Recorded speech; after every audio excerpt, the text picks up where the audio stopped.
본 방송에서 제공하는 투자 정보는 투자 판단에 대한 조언입니다. 방송에서 제공하는 주식의 가치, 가격 상승 및 가격 하락에 대해서는 방송사에서 보장하지 않습니다.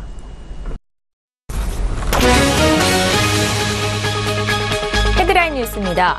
미국 뉴욕 증시에서 3대 지수는 퀄컴과 브로드컴의 인수 합병 기대감 등이 반영되면서 동시에 사상 최고치를 경신했습니다.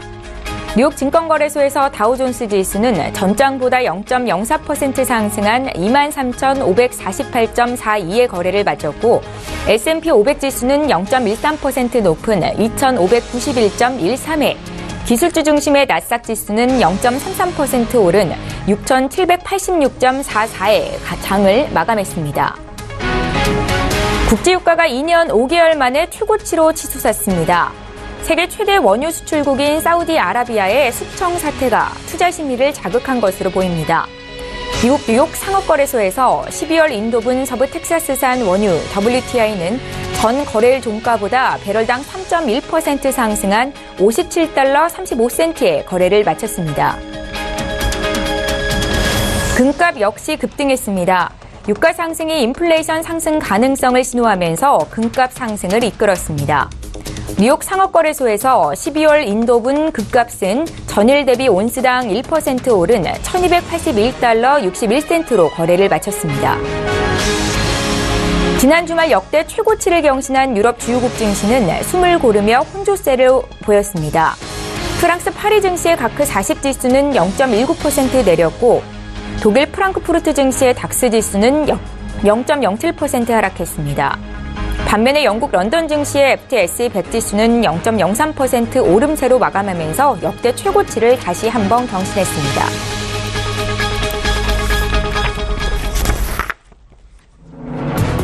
시청자 여러분 안녕하십니까? 출발 증시와이드 1부 시작합니다. 최은정입니다. 간밤 미국 뉴욕 증시 3대 지수가 다시 한번 일제히 사상 최고치 경신을 해냈습니다. 퀄컴과 브로드컴의 인수합병 기대감 등이 반영이 됐다라고 분석되고 있는데요. 특히나 뉴욕 유가가 중동 지역 정치적인 불안감으로 3%나 큰 폭으로 오르면서 배럴당 57달러까지 올라왔던 것도 특징적이었다고 볼 수 있겠습니다. 자, 어제 국내 증시 마감 상황 살펴볼까요? 국내 증시는 그동안의 고공행진에 따른 피로감을 느끼면서 숨을 고르는 모습을 나타냈습니다. 어제 코스피 지수는 기관의 매도 공세에 2,540선으로 밀렸는데요. 코스피는 0.33% 하락한 2,549포인트로 거래를 마쳤습니다. 자, 반면에 코스닥 지수는 0.38% 오르면서 703포인트로 마감해 연 고점을 다시 높였습니다. 자, 오늘은 국내에 아주 중요한 이슈가 하나 있지요. 도널드 트럼프 미 대통령이 우리나라를 방문합니다. 이틀 동안의 일정으로 우리나라에 머물 것으로 보이는데요. 한미 정상회담에서 또 어떤 내용들이 나오게 될지 잠시 뒤 전문가의 의견도 듣는 시간 갖겠습니다. 자, 11월 7일 화요일 출중 일부 시간 지금 본격적으로 시작합니다.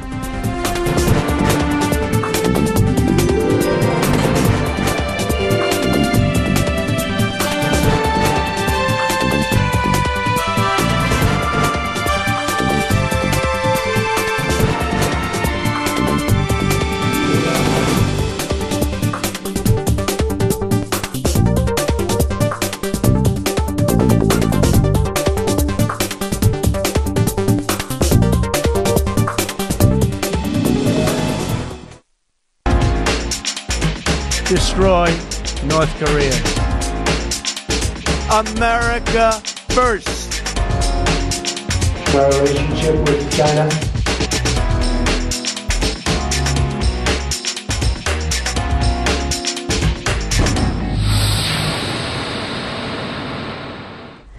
예, 트럼프 미 대통령이 지난 주말 일본을 시작으로 주요 아시아 5개국에 대한 순방에 나섰습니다. 자, 오늘 정오께 우리나라를 방문할 예정인데요. 트럼프의 방한이 북핵 문제나 한미 동맹 관계에 또 어떤 영향이 있을지 주목되고 있습니다.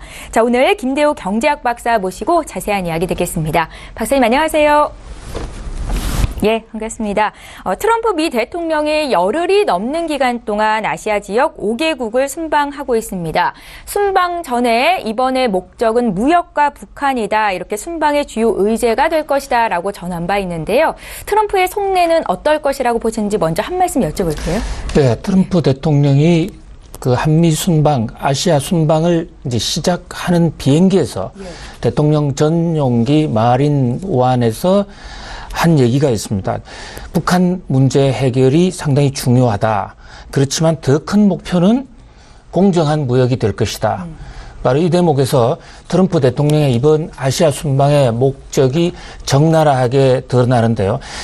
겉으로는 북한입니다만은 사실은 이 공정한 무역, 현재 아시아에 있는 나라들 중에 중국, 한국, 일본이 미국 무역 적자의 80%를 점하고 있는 아주 초강대 무역국들입니다. 네. 이 3개국들과의 무역에서 미국의 적자를 좀 해소해 보겠다.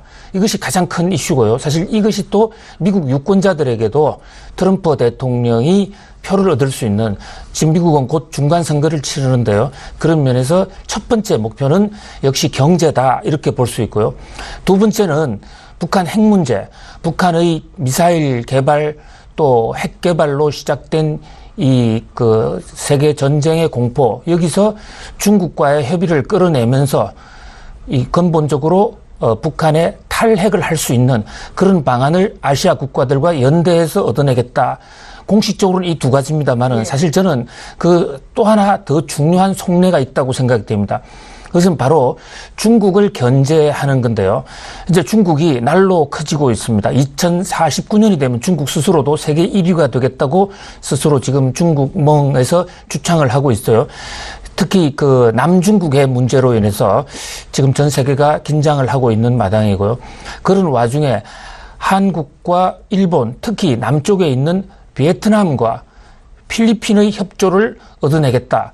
이것이 무려 10일 이상 되는 트럼프 대통령이 롱 트립을 하게 된 그런 그 이유가 되겠습니다. 세 가지 다시 한번 요약한다면 북한 핵, 그리고 미국의 무역 수지 개선, 그리고 아시아에서의 중국의 영향력 견제. 이것이 트럼프 대통령 이번 아시아 순방의 세 가지 목적이라고 할 수 있습니다. 예, 아시아 순방의 첫 번째 방문은 일본이었는데요. 미일 정상회담의 결과는 어땠습니까, 박사님?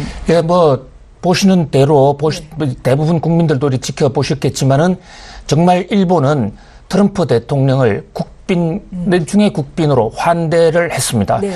할 수 있는 모든 이 예우와 찬사 이런 걸 다 풀어서 했어요.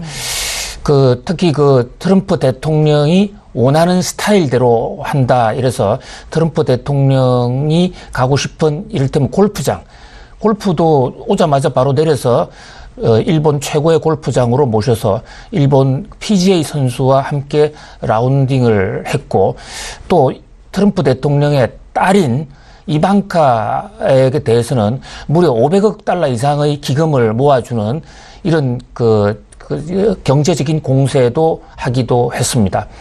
그런데 그 와중에 이제 이 트럼프 대통령이 아카사카 공항에 갔다가 친밀감을 표시하기 위해서 일본에 궁전을 갔는데 거기서 비단 잉어한테 먹이를 주다가 사건이 한 번 생겼죠. 네. 그 먹이를 한꺼번에 뿌렸다는 모습을, 그 사진을 보고 미국과 영국의 SNS에서는 이 비단 잉어를 한꺼번에 모기를 좀 다 죽인다. 잉어도 모기도 제대로 못 주는 사람, 인내심도 모르는 사람, 이래가 비난을 했습니다만은 나중에 진실을 까고 보니까 아베 대통령이 그렇게 하라고 그랬어요. 일본 그 아카사카 공에서는 비단 잉어가 워낙 많기 때문에 한꺼번에 그 정도 모기를 줘도 아무런 문제가 없다는 겁니다. 근데 평소에 워낙 인내심이 없는 사람으로 이미지가 나쁘게 꽂혀 있기 때문에 SNS상에서 그렇게 이제 혹평을 받았는데, 그 일본을 함부로 잘못 따라하면 그렇게 실수를 할 수도 있다. 한국 SNS에는 그런 농담조의 댓글도 많이 올라왔어요. 예. 아무튼 이 트럼프 대통령은 일본 방문을 통해서 미국과 일본의 동맹 관계를 매우 굳건히 했습니다. 특히 일본이 훨씬 더 많은 이득을 얻었다고 볼 수 있는데요. 미국을 통해서 납북자 같은 그런 또 전시 행사도 함으로써 일본 내에 어떤 우파들 분위기를 공고히 다지고 자기 지지 기반을 확실히 당기고 평화헌법으로 가는 그런 기초를 만들었다고 볼 수가 있고요. 미국 입장에서는 그 환대를 받으면서도 일본을 향해서 공정무역을 하라. 그리고 시장을 개방하라라는 공격적으로 요구를 했습니다. 예. 특히 일본 자동차 회사인 토요타를 향해서는 일본에서 생산하지 말고 공장을 미국으로 옮겨서 미국에서 바로 생산해서 만들어라. 미국 내에 일자리를 만들겠다는 그런 트럼프 대통령의 포석이 담겨 있는 거죠. 또 이 밖에도 일본 정부에 대해서 무기 구매를 많이 강요한, 실제로 내막적으로는 합의를 한 것으로 보입니다. 예. 그런 여러 가지 경제적으로는 실리를 얻고 또 정치적으로는 미일 동맹에 굳건한 동맹 관계를 형성하고 또 개인적으로는 일본 사람으로부터 환대를 받는 일거양득이 아닌 일거삼득의 그런 효과를 거두었다. 비단잉어 해프닝이 있긴 했습니다만은 예. 그래도 일본 방문은 대단히 성공적이었다. 이렇게 전체적으로 평가를 받고 있는 것 같습니다. 그렇습니까? 말씀하신 것처럼 트럼프 대통령이 일본의 자국의 무역 적자와 관련해서 공정하지 않다라는 발언을 했고요. 이게 자유무역협정 협상 개시를 요구할 가능성이 제기되고 있다라고 평가가 되고 있는데요. 우리나라 경제에는 어떤 영향이 있겠습니까? 예, 그게 이제 그 미일 정상회담에서 일본이 노린 것 중에 하나가 TPP라고 하는 이른바 환태평양 경제 공동체, 일본 주도로 오바마 대통령 때 미국까지 포함시켜서 전 세계를 하나의 경제 블록으로 만드는 그런 어젠다가 있었거든요. 그것을 아베 대통령이 다시 한번 꺼냈습니다. 혹시 다시 추진할 의사가 없느냐. 여기에 대해서 트럼프 대통령은 명백하게 할 의사 없다. TPP는 잘못된 것이다. 하면서 오히려 일본하고는 두 나라 간의 쌍방 FTA, 자유무역협정을 맺고 싶다. 그래서 미국과 일본 간에 직접 관세를 낮춰주고 수출 금지 품목을 없애주는 그런 협정으로 가겠다고 했습니다. 여기에 대해서 일본 기업들은 상당히 기대가 큽니다. TPP 대신에 미일 FTA가 오는 거 아닌가.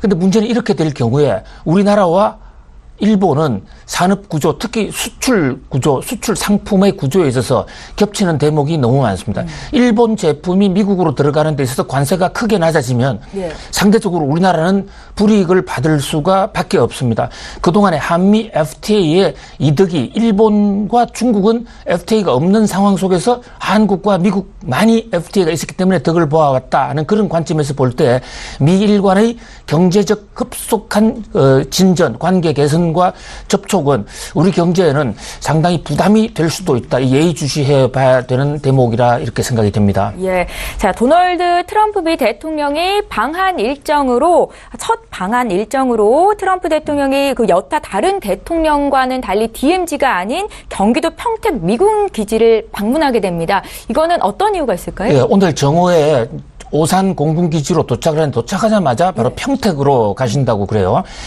그동안에 역대 미국 대통령들 한국 오면 한결같이 DMZ를 방문했습니다. 예. DMZ는 세계 냉전의 상징이기도 하고 또 한미 군사 동맹의 현장이기도 합니다. 그런데 이번에는 어쨌든 여러 가지 이유가 있겠습니다만은 DMZ 대신 평택으로 갑니다. 평택에 지금 용산에서 옮겨가는 새로운 미군 기지가 건설되고 있습니다. 거의 건설이 지금 완료 단계에 들어가 있어요. 이 건설 단계에 들어가 있는 험프리스를 트럼프 대통령이 처음 가서 치하해 줌으로써 한미 간의 새로운 군사 동맹을 한번 과시할 수 있는 그런 효과가 있을 것으로 보입니다. 이 험프리스 기지는, 평택에 있는 기지는 그 면적이 여의도 면적의 무려 5배 이상이에요. 지금 용산보다 훨씬 큰 것이죠. 그리고 그 기지가 미국이 해외에 가지고 있는 기지 중에서 가장 큰 것입니다. 그렇기 때문에 트럼프 대통령으로서는 그 세계의 경찰로서 세계를 컨트롤하는 미국의 대통령으로서 평택에서 자기의 어떤 이 프로파간다를 충분히 할 수 있을 것으로 보이고요. 한국 측도 나름대로의 전략이 있습니다. 여기 이 거대한 이 평택의 캠프 험프리스, 그 비용의 92%를 한국이 댔거든요. 지금 미국은 한국을 향해서 방위비 분담하라고 강력하게 요구를 하고 있는데 이 좋은 시설을 한국이 마련한 것이다. 그것을 과시할 수 있는 좋은 기회가 될 수 있고요. 또 하나 마지막으로는 바로 이 자리가 중국을 견제할 수 있는 아주 천혜의 요새입니다. 서해안에서 중국 북경으로 예를 들어서 그런 일이 없겠지만 미사일을 쏜다고 했을 경우에 최단거리에서 날아갈 수 있고 또 이 레이더를 가장 정밀하게 관찰할 수 있는 서해안 지역에서 또 가장 요새라고 하는 아산만 지역에 평택 캠프 험프리스가 들어가 있거든요. 그런 면에서 트럼프 대통령으로는 험프리스를 택한 게 아니라 한국도 강력히 추천했다는 겁니다. 그리고 끝나자마자 바로 청와대로 와서 문재인 대통령과 국빈 정상회담과 정상 만찬을 가질 거고요. 예. 그리고 내일은 현충원을 방문하고 또 국회에서 연설까지 하게 됩니다. 예. 박사님, 트럼프 대통령이 한국을 방문하는 것이 이번이 처음이 아니라고 들었는데 당시에 어떤 스토리가 있었을까요? 그렇지만 대통령으로서는 처음인데요. 예. 사실은 한 개인으로서는 이번이 세 번째입니다. 예. 정확하게 1998년 8월에 제일 먼저 한국에 왔어요. 그 당시에는 지금처럼 대통령 전용기가 아닌 일반석 타고 들어왔습니다. 예. 당시에 이 라스베가스에 투자를 했다가 본인이 파산을 해서 상당히 어려운 지경에 있었거든요. 당시에 트럼프 대통령을 초청한 분은 그 대우그룹의 회장이었던 오너였던 김우중 회장님이란 분인데요. 이분이 당시에 트럼프의 이 아이디어를 응용을 해서 같이 합작을 해서 뉴욕에 트럼프 타워를 짓자라는 제안을 하게 됩니다. 지금 트럼프 타워는 트럼프 대통령의 가장 자랑거리고 뉴욕 맨하탄에서도 내놓으라는 랜드마크가 되어 있지 않습니까? 바로 그 빌딩이 한국 대우그룹의 소속인 대우건설이 짓자고 해서 처음에 스타트가 하게 된 거예요. 그러니까 트럼프는 한국 대우를 잘 모르니까 한국 가서 한번 실력을 보겠다 해서 한국에 오게 됐는데 그게 1998년 8월이었습니다. 예. 그래서 포천에 있는 골프장에서 같이 골프를 치요. 당시 골프 같이 라운딩했던 상대가 김우중 회장이 골프를 못 치니까 김우중 회장의 부인 예. 정희자 여사 이렇게 모시고 나가서 같이 골프를 치게 됩니다. 그리고 옥포 조선소 뭐 등등을 방문을 하죠. 그리고 바로 이듬해 1999년 5월에 또 한 번 더 옵니다. 대우건설은 미국에 있는 트럼프 타워에 이어서 한국의 주상복합 빌딩을 짓기로 하고 그 주상복합 빌딩 이름을 트럼프 타워라고 하기로 했어요. 지금 여의도 같은 데 보면 지금 길거리 돌아다니면 트럼프 타워가 있습니다. 예. 우리나라에 총 7군데가 있어요. 이 트럼프 타워에 뭐 기술은 순수하게 우리가 짓고 자본도 우리가 냈습니다만은 이름만 빌렸습니다. 그 이름만 빌린 대가로 트럼프 당시 사장에게 $800만 줬습니다. 이것은 파산에 있던 트럼프 대통령이 재기하는데 결정적인 도움이 됐어요. 그만큼 트럼프의 2번 한국 방문은 트럼프로서는 큰 행운이었다. 물론 그 뉴욕에 있는 트럼프 타워는 나중에 대우건설이 망하는 바람에 그 운영권을 다른 데로 넘겨서 최종 완공 단계에서는 우리가 참여하지 않게 됩니다만은 어쨌든 트럼프와 한국은 이렇게 좋은 두 분의 인연이 있다. 이번 트럼프의 한국 방문도 이번은 단순한 한 기부의 비즈니스가 아니라 한국과 미국의 두 나라 평화 또 세계의 번영에 큰 기여하는 좋은 인연이 될 것이다. 또 그렇게 되었으면 하는 소망입니다. 예, 트럼프 대통령이 첫 방한 일정으로 미군 기지, 평택 미군 기지를 방한한 이후로 이제 청와대로 와서 한미 정상회담을 개최하게 됩니다. 이 정상회담의 촉각이 곤두 세워지고 있는데요. 어떤 내용들이 오갈 것이라고 보십니까? 예, 이제 우리로서는 트럼프 대통령을 통해서 한반도의 평화를 보장받고 확고히 하는 그런 계기가 됐으면 하는 것이 아마 문재인 대통령의 속내일 것이고 많은 국민들의 사항일 것입니다. 그동안 트럼프 대통령이 북한의 도발에 대해서 같이 말로 맞받는 바람에 한반도의 긴장 상태가 많이 높아진 점이 있습니다. 예. 또 트럼프 대통령 입장에서는 한국과의 동맹을 튼튼히 하면서 한국의 북한에 대한 좀 다소 느슨한 이런 태도에 대해서 같이 힘을 합해가자. 그러면서 한미 동맹을 든든히 하자. 두 나라 간의 인식의 간극을 메우자. 특히 이제 우리 입장에서는 코리아 패싱 현상을 이번 기회에 완전히 없애고 한반도 문제를 우리가 주도하면서 미국을 설득하면서 미국과 함께 세계 평화를 열어간다 하는 것이 제일 큰 변수일 거고요. 예. 트럼프 대통령 입장에서는 한국과의 무역 협상을 통해서 자신들의 무역 수지 적자를 좀 개선해 보자. 한미 FTA 개정을 하자. 한국의 반대와 미국 조야의 반대에도 불구하고 트럼프 대통령은 지금 집요하게 한미 FTA 개정을 요구하고 있습니다. 한미 FTA를 하는 바람에 사실 미국도 이득을 크게 받았다 하는 것이 미국 상무부의 평가고 트럼프 대통령도 잘 알고 있을 것입니다. 그러나 좀 더 얻어내자. 특히 지금 FTA를 미국과 하고 있는 나라는 무역 수지 상대 흑자가 많은 상대국 중에서는 한국이 거의 유일하다시피 하고 그렇기 때문에 한국으로부터 보다 많은 것을 얻어낸다. 그래서 여러 가지 뭐 아젠다를 많이 제시하지 않았습니까? 예.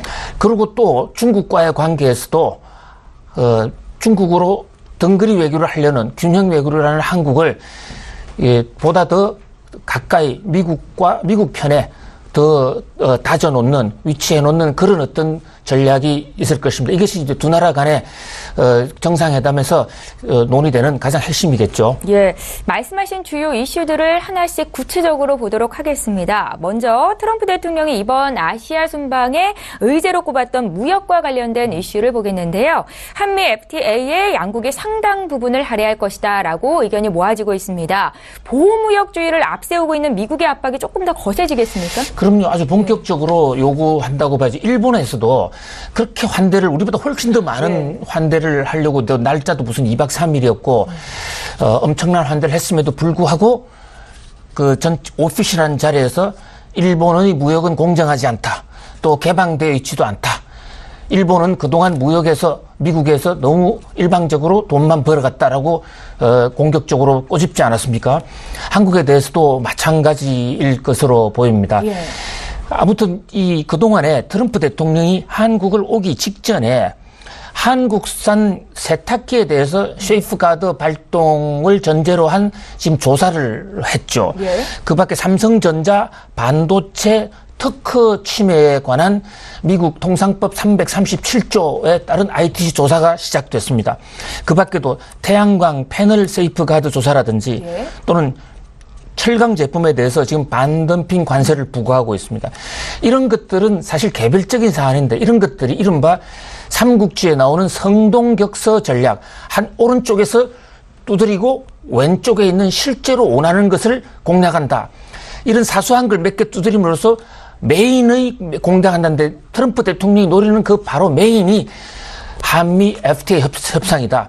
그래서 한미 FTA 협상에서는 트럼프 대통령이 구체적으로 이래라 저래라 감노하라 배나라까지는 할 시간적 여유는 없겠지만은 문재인 대통령에게 강력한 메시지를 줌으로써 한국과 미국, 특히 김현종 우리 한국 통상교섭본부장에게 큰 압력을 넣는 그런 어떤 오늘 하루가 고통스러운 하루가 될 것으로 보입니다. 예. 자, 두 번째로 아시아 순방의 주요 의제로 꼽히고 있는 북한 문제에 대해서 살펴보겠습니다. 한반도 리스크를 해소할 수 있는 어떤 해법이 나오게 될 것인지 박사님 어떤 의견이십니까? 예, 트럼프 대통령은 아베 수상과의 정상회담이 끝난 직후에 지금 현 단계로서는 북한과 대화가 필요가 없다. 이미 대화의 시점이 지나갔다 이렇게 얘기를 했어요. 예. 이와 관련해서 미국이 또 북한과 한판 붙는 것이 아닌가 이렇게 우려하시는 분들도 있을 텐데 그 디테일한 내용을 모두 다 들여다보면 트럼프 대통령의 다음 얘기가 더 주목할 만합니다. 트럼프 대통령은 지금 단계에서는 대화가 넘어갔는데 우리가 강력하게 압박을 하면 경제적으로 압박을 하면 북한이 대화를 하자고 나올 것이다. 그래서 이번 트럼프 대통령의 북한 문제에 관해서는 한국, 일본, 중국이 협력을 해서 북한에 강력한 대북 경제 제재를 하자. 특히 한국에 대해서도 경제 제재에 동참해달라. 그저께 트럼프 대통령의 아시아 방문을 바로 직전에 앞두고 우리 정부도 북한에 대해서 대북 직접 제재를 한다고 그러면서 북한의 제재자 명단을 공개하지 않았습니까? 이런 것들이 이제 트럼프 대통령이 요구하는 거죠. 예. 그래서 단계적으로 현 단계에서는 트럼프의 이니셔티브에 따라서 한국, 일본, 중국 이 3개국의 북한에 대한 경제적 압박이 굉장히 공격적으로 가열될 것이다. 그렇게 가열된 결과 트럼프의 구상대로 북한이 대화를 하자고 나오게 되면 원래 새벽이 가까워지기 전에 한 번 더 어두워지는 법이다 하는 게 우리 속담도 있지 않습니까? 그래서 지금의 이 대북 견제와 공세가 결국은 미북 대화로 이어지고 한반도의 긴장 완화와 세계 평화로 이어질 수 있다. 그러나 여기서 만약에 중국이 북한에 대한 제재를 효율적으로 하지 않고 또 제재를 효율적으로 한다고 하더라도 북한이 그 제재에 대해서 응답을 하지 않게 되면 그때는 미국이 북한에 대해서 경고하고 있는 대로 인내의 한계가 끝났다 하는 트럼프 대통령의 평소 공언대로 군사적 옵션도 여전히 미국 백악관의 테이블에는 놓여져 있다 이렇게 봅니다. 예, 현재 한국과 중국과의 관계가 개선되고 있는 상황인데요. 사드의 추가 배치는 불가하다라는 우리의 입장을 또 미국이 온전히 받아들일 것인지도 미지수인 것 같습니다. 이에 대한 시나리오는 어떻게 예측할 수 있을까요? 예, 지금 이른바 그 강경화 장관님께서 국회에서 3불 원칙을 표명하지 않았습니까? 세 가지 안 하겠다라는 건데 첫 번째가 사드는 더 이상 추가로 배치하지 않겠다. 두 번째는 미국의 전 세계 미사일 방어망 이른바 MD 체계에 한국은 편입되지 않겠다. 또 세 번째는 한미일 군사 동맹을 하지 않겠다 이런 얘기예요. 사실 강경화 장관의 이러한 그 다짐을 전제로 이 중국과 한국은 사드 보복으로 야기된 그런 긴장 관계를 틀고 새로운 국교 재개 제2의 어떤 그 한중 관계를 수교하기로 약속을 했습니다. 그래서 우리 강경화 장관 입장에서는 어쩔 수 없는 중국이 사드 보복을 중단할 수밖에 없도록 하기 위해서는 퇴로를 만들어줘야 되고 그 명분으로 세 가지 3불 원칙을 천명한 것이다. 이렇게 얘기하고 있습니다. 더더군다나 이제 강경화 장관은 이것은 새로 나온 것은 아니고 그동안에 우리 그 정부의 일관된 원칙이었다라고 주장하고 있습니다. 그러나 이에 대해서 미국은 분명히 다른 시각을 보이고 있어요. 맥마스터 미국 안보보좌관은 트럼프 대통령의 아시아 방문 직전에 과연 강경화 장관의 얘기대로 이 세 가지가 잘 될까? 그렇게 얘기를 했죠. 더더군다나 일본에 가서는 아베 대통령과 정상하면서는 한미일 3개국 간의 동맹을 그것이야말로 북한 문제를 해결하는 유일한 길이라고 강조를 했습니다. 자, 그렇다면 결국은 우리나라는 한국은 미국과 중국의 강대국 양측에 끼어 있는 이른바 그것을 넛크래커라고 그러죠. 호두까기 기계처럼 그 안에 꽉 잡혀 있는 거예요. 자, 이 외교를 어떻게 풀어가는가 하는 것이 문재인 대통령의 최대의 과제라고 하지 않을 수 없습니다. 문재인 대통령은 이를 균형 외교라고 하면서 중국도 놓치지 않고 미국도 놓치지 않겠다라고 얘기합니다. 그러면서 남한산성 사태를 불러온 그 병자호란 그 전에도 광해군식으로 두 나라를 다 살리는 외교를 하겠다고 그러는데 이제 이것이 노무현 대통령 때도 이른바 동북아 균형자론이라는 걸 했는데 미국을 잘 설득시키지 못하게 되면 자칫 미국도 잃고 중국도 잃는 두 마리 토끼를 다 놓칠 수도 있는 사실 외다리 타기이기도 하거든요. 그래서 그 당시와 달라진 것은 역시 한미 동맹을 굳건히 기반으로 하면서 중국도 포용하겠다라고 문재인 대통령은 얘기하고 있습니다. 그래서 오늘 회담이 중요한 것이 그동안에 두 나라 간에 한국과 미국 간에 오해도 많이 있었고 불협화음 삐걱거리는 소리도 많이 있었습니다.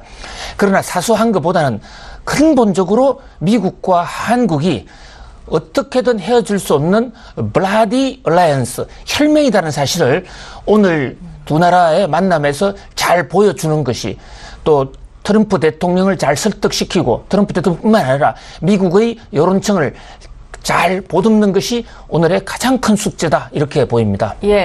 자, 우리나라를 방문한 이후로 미국의 트럼프 대통령은 중국을 방중할 것으로 방문할 것으로 예정이 되어 있습니다. 중국에서도 트럼프 맞이에 분주한 모습인데요. 과연 시진핑 주석의 권력이 강화된 상황에서 또 중미, 미중 정상회담에서는 어떤 내용이 오갈 것을 보십니까?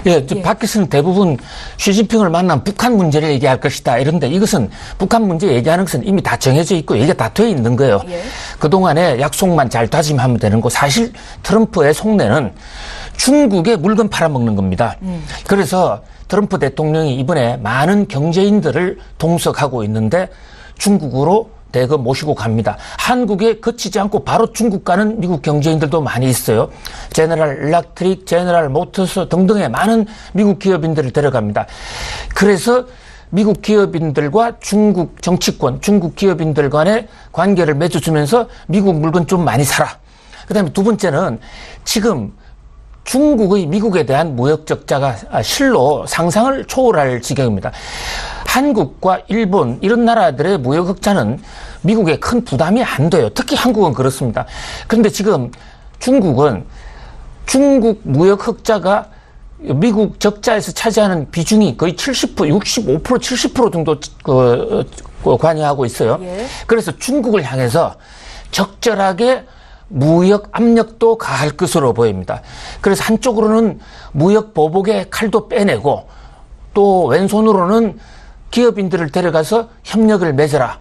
그러면서 미국의 이 당면한 국제수지 적자 이것을 중국으로부터 해결해 보겠다. 그러면서도 이제 중국과의 그 서로 교류를 통한 큰 틀에서의 경제력 확대. 사실 내심으로는 트럼프 대통령이 중국을 공격하고 싶을 때도 많이 있을 것입니다. 트럼프 대통령의 급한 성격으로 미루어 봤어도. 그러나 사실 트럼프 대통령 입장에서도 미국 경제를 또 자기의 지지 기반인 그런 재벌들, 이런 사람들의 이해관계 때문이라서도 중국과의 관계를 잘해야만 하는 그런 어떤 동전의 양면과의 관계가 있다. 중국 방문의 가장 큰 문제는, 가장 큰 이슈는 적어도 트럼프 입장에서는 바로 경제다. 이렇게 보고 있습니다. 예, 트럼프 대통령의 아시아 순방이 외환 시장에는 어떤 영향이 있을지 좀 보겠습니다. 최근 들어서 달러원 환율이 하락세를 보이고 있습니다. 원화가 강세를 보이고 있다라는 건데요. 이번 방한 일정이 외환 시장에 어떤 영향이 있을까요? 예, 이번에 지금 트럼프 대통령이 당선이 되고 예. 미국 달러화가 많이 떨어지지 않았습니까?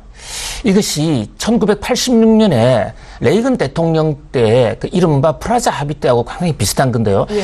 시장에서는 트럼프 대통령이 되면 달러가 강세가 될 것이다 했는데 1년을 지나본 결과 오히려 달러가 약세가 되고 있거든요.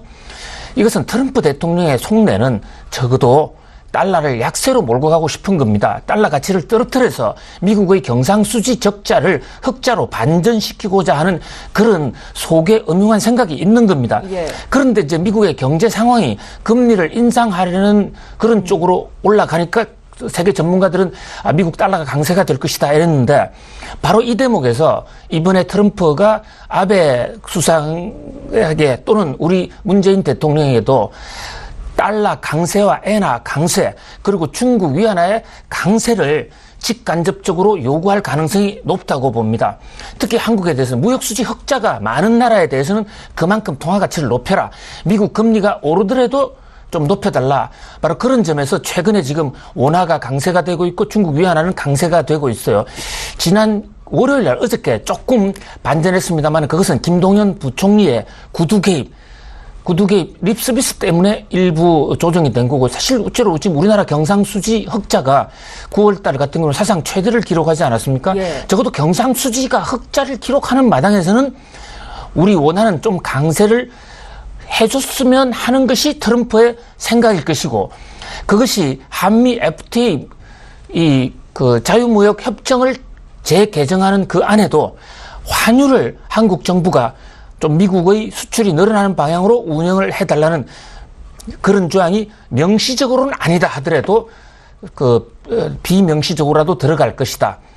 그래서 지금 현재 환율을 전망하기 상당히 어렵습니다. 예. 시장 상황만 놓고 보면 미국의 금리 인상이 곧 예상이 되어 있는데 물론 제롬 파월이 오면서 조금 그 속도는 늦어지겠지만 아무튼 미국 경기가 지금 좋기 때문에 그런 면에서는 미국 금리가 오르기 때문에 미국 달러가 올라가야 되고 우리나라 원화 가치가 떨어져야 되는데 미국의 트럼프 대통령의 이니셔티브, 자기 나라 경상수지를 해소하려는, 적자를 해소하려는 그런 움직임에다가 지금 우리 경제가 또 조금 좋아지고 있습니다. 3% 이상 성장을 하려고 하고 있고 또 무역수지 흑자가 최근 들어서 급격히 지금 높아지고 있어요. 그런 걸 감안하면 이것은 또 우리나라 원화가 강세가 되는 환율이 떨어지는 요인이거든요. 예. 그런 면에서 지금 트럼프 대통령은 우리 원화의 가치가 올라가는 방향으로 우리 원화 환율이 떨어지는 방향으로 요구하고 압력을 가하게 될 것으로 보입니다. 그러나 트럼프 대통령의 요구대로만 세상은 흘러가지 않는 거기 때문에 예. 다른 변수도 우리가 동시에 봐야 되겠죠. 예. 중국 위안화의 가치도 강세를 보이고 있는데요. 달러화의 위상이 기울고 있다. 기축통화의 지위를 잃게 되는 것 아니냐라는 물음도 있습니다. 여기에 대해서도 한 말씀 부탁드릴게요. 예. 그러니까 지금 그 중국 위안화가 작년에 IMF에 소위 SDR 그 편입 통화가 됐어요.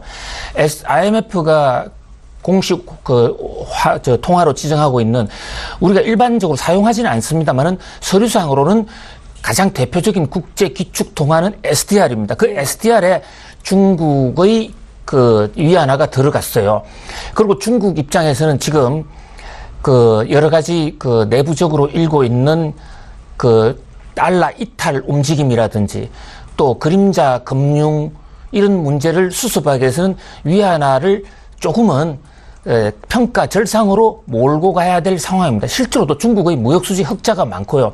그럼에도 불구하고 최근에 그렇게 하지 않았던 것은 제19차 당대회를 앞두고 그렇게 할 경우에 중국의 기업이 경제난을 겪는다. 또 수출이 줄어든다 하는 그런 비판적 의식, 또 그게 실적으로 나타나면 그 시진핑 주석의 또 한 번의 승계 작업, 권력 이 연장에 마이너스가 된다고 봤거든요. 그러나 지금은 제19차 당대회도 끝나고 지금은 중국 경제의 부작용을 다 잡아야 할 때입니다. 중국은 이른바 그림자 금융이라 해서 우리나라는 가계부채가 문제지만 중국은 기업의 부채가 상당히 심각한 수준으로 올라와 있어요. 그렇다면 그 기업 부채를 줄여야 됩니다. 기업 부채를 줄이는 과정에서는 금리가 필연적으로 올라갈 수밖에 없고 올라가다 보면 중국 위안화 가치는 상승할 가능성이 있습니다.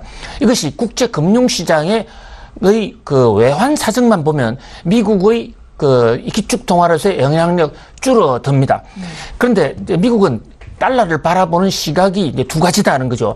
하나는 달러 가치가 좀 떨어지더라도 기축 통화로서의 지위를 좀 잃더라도 미국 통화가 평가 절상이 되는 바람에 미국이 수출이 안 되면 안 되겠다 하는 그것은 트럼프 대통령의 바로 이 독트린인 거예요. 그래서 트럼프 대통령은 수출을 늘려서 무역 수지를 개선시켜서 경제를 살리는 그것이 오히려 장기적으로 미국 달러 패권을 지키는 것이다. 이것이 바로 20여 년 전에, 30여 년 전에 트럼프 대통령이 가장 존경하고 있다는 공화당 레이건 대통령 방식이거든요. 그렇기 때문에 레이건 대통령은 달러 기축 통화로서의 지위를 단기간 잃는다 하더라도 문제없다. 그리고 그것도 단기적으로는 현재로서는 위안화가 좀 가치가 올라간다 하더라도 지금 전 세계 통화에서 국제 결제에서 위안화의 비중이 채 3%, 4%밖에 되지 않습니다. 성장 속도는 빠르지만 그래서 적어도 앞으로 한 20, 30년간은 미국이 위안화 무서워서 장을 못 담그는 그런 상황은 아니다. 일본의 경우에도 1980년대 일본 엔화가 세계를 잡아먹는다. 그래서 이제는 미국이 기축통화로서 달러가 무너진다. 그렇게 했습니다만은 오히려 달러가 그 이후로 강세로 돌아가지 않았습니까?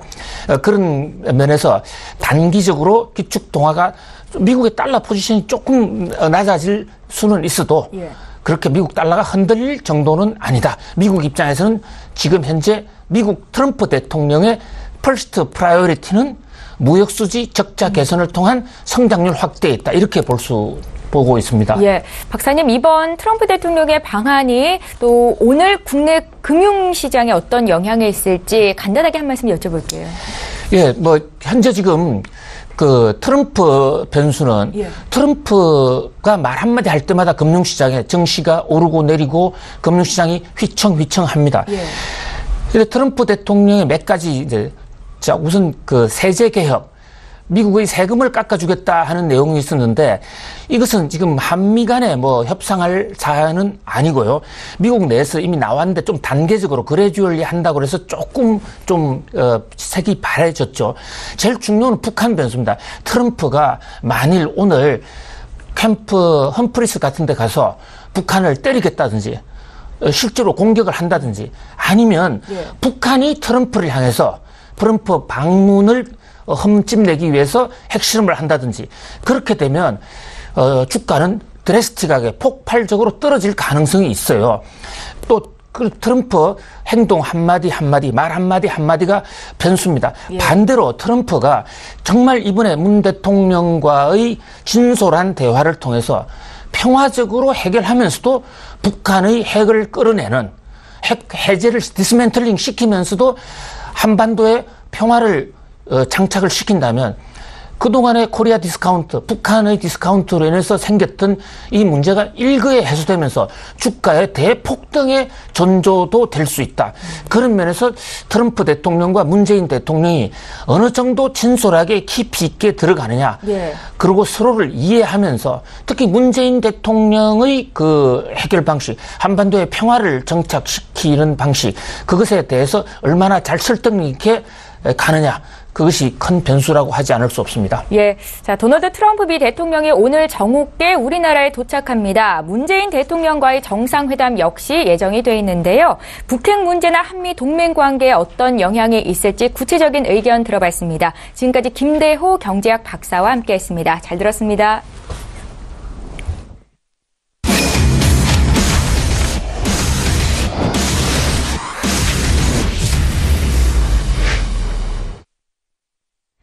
예, 국내외 선물 시장 흐름과 구체적인 투자 전략자들입니다. 선재 트레이더의 선물 하이킥 시간이고요. 선재 트레이더 오늘도 화상으로 만나보겠습니다. 안녕하세요. 네, 안녕하십니까. 예, 반갑습니다. 자, 오늘도 국내 선물 시장 대응하시는 분들 위해서 구체적인 전략 부탁드릴게요. 네, 우선 오늘 큰 이슈가 있죠. 미국 트럼프 대통령의 방안.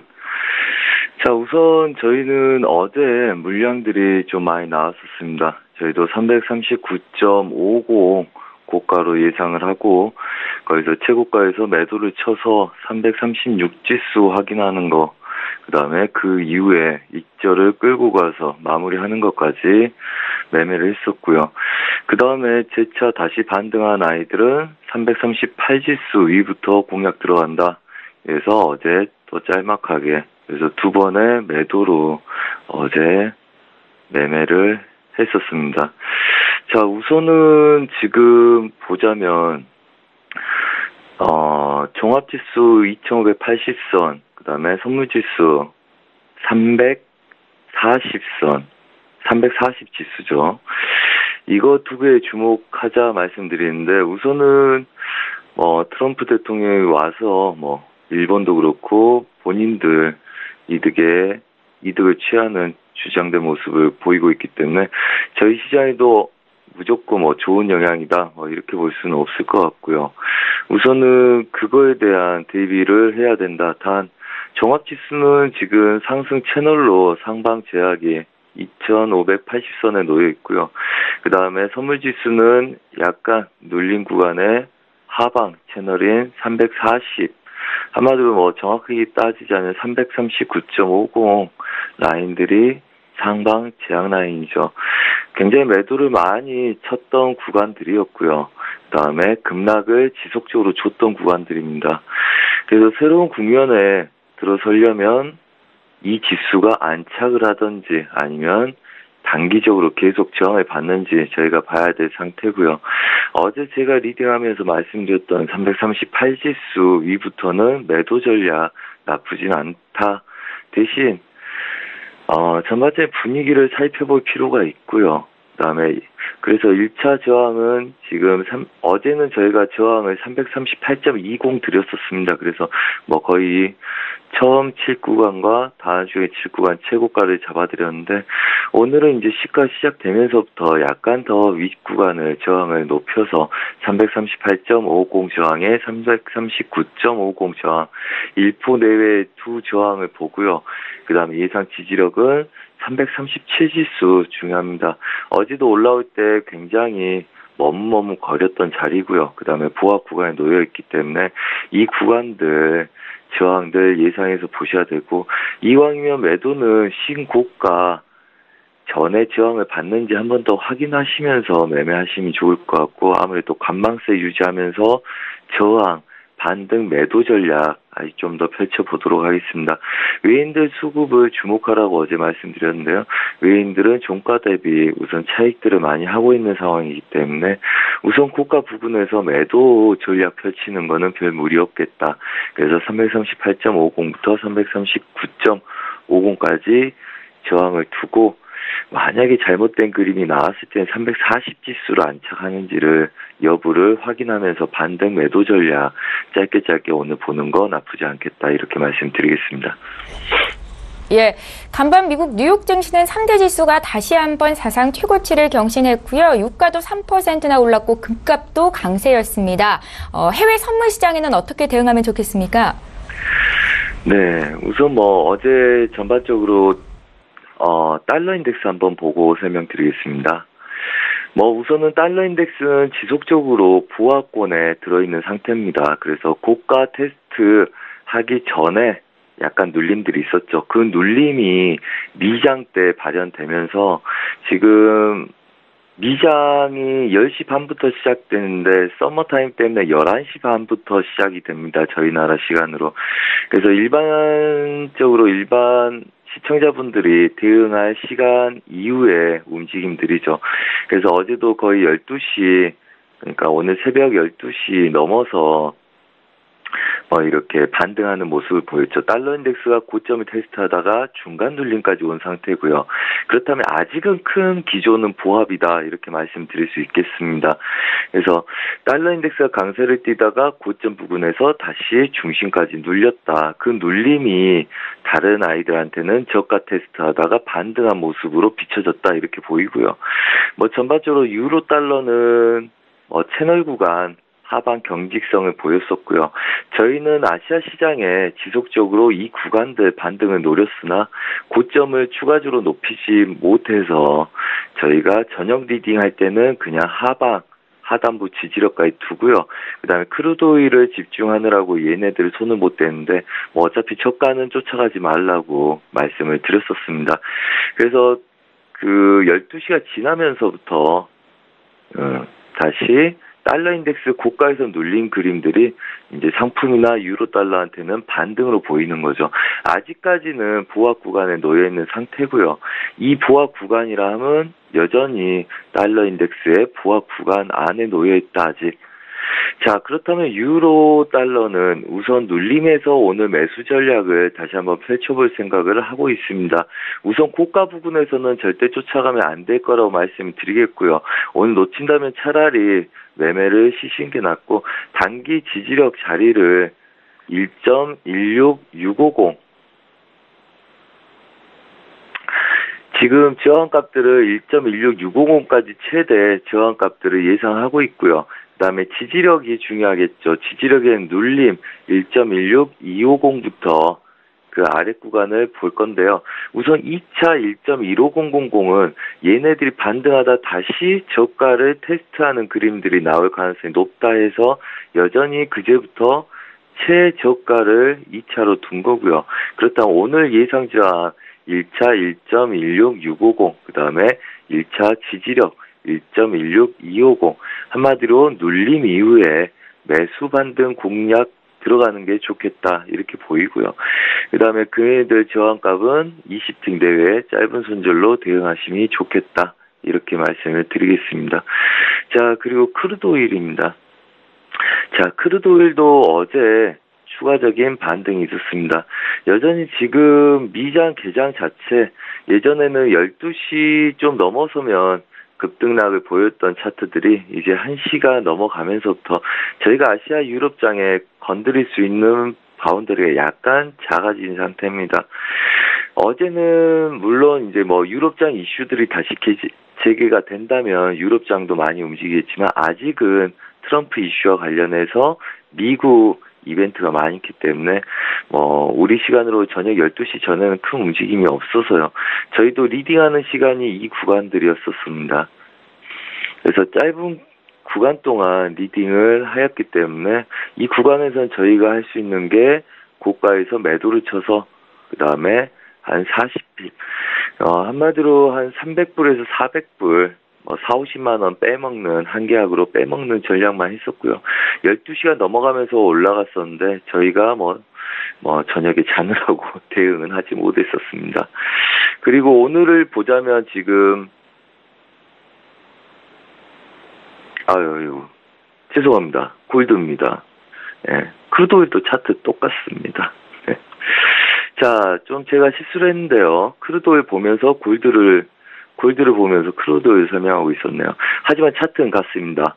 어제 크루드오일도 얘네들 매도 전략을 펼쳤고요. 같은 시간에 같은 매도 전략을 펼쳤었습니다.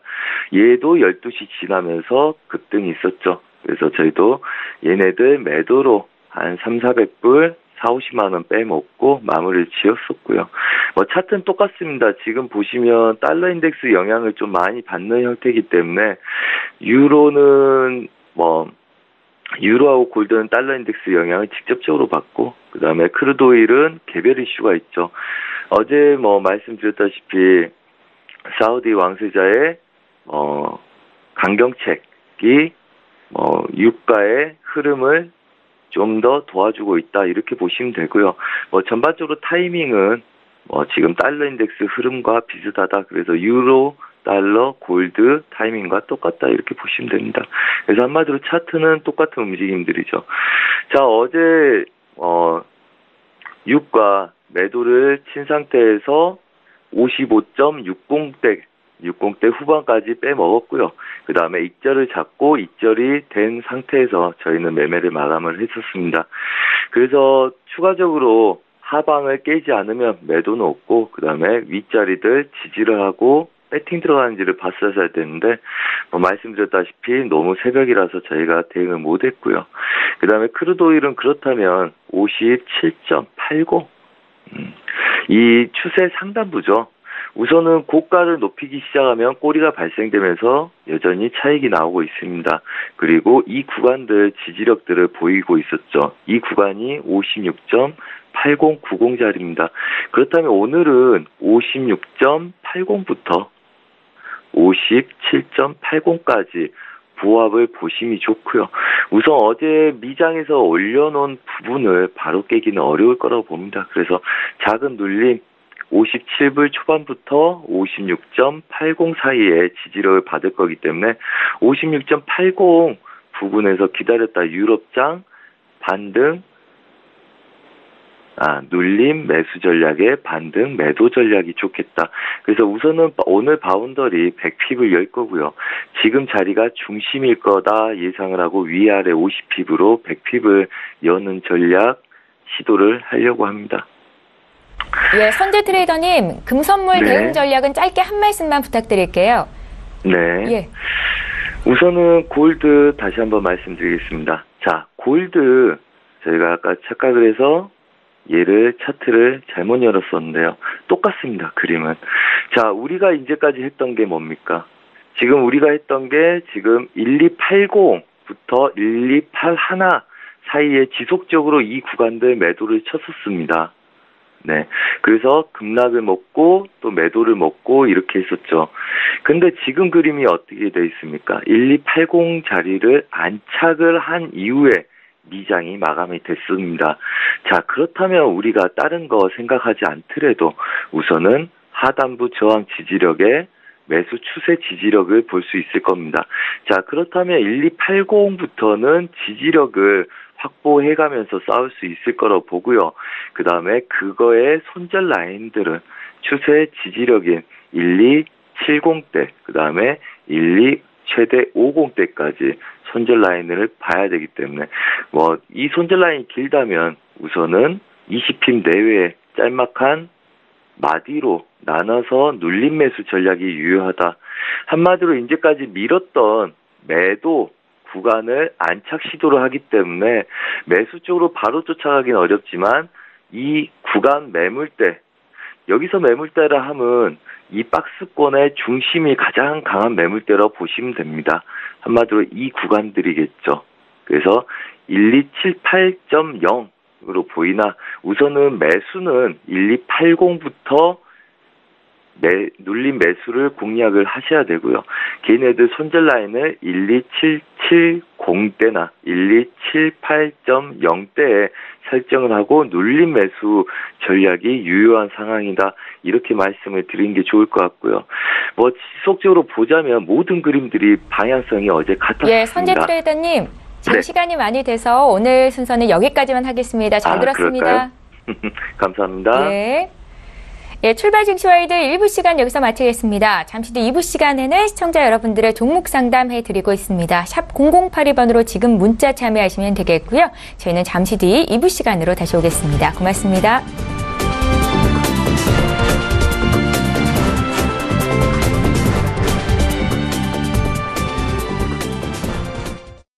본 방송에서 제공하는 투자 정보는 투자 판단에 대한 조언입니다.